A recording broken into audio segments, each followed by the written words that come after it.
حدثنا سليمان بن حرب قال حدثنا شعبة عن قتادة عن أنس رضي الله عنه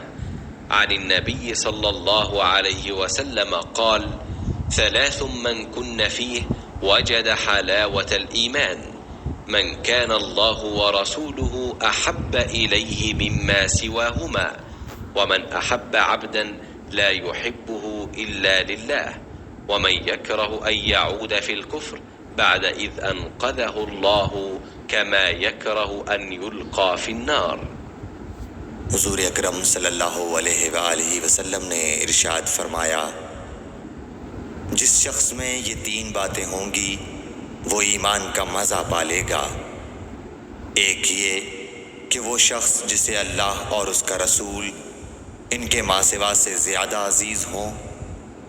और दूसरे ये कि जो किसी बंदे से महज अल्लाह ही के लिए मोहब्बत करे,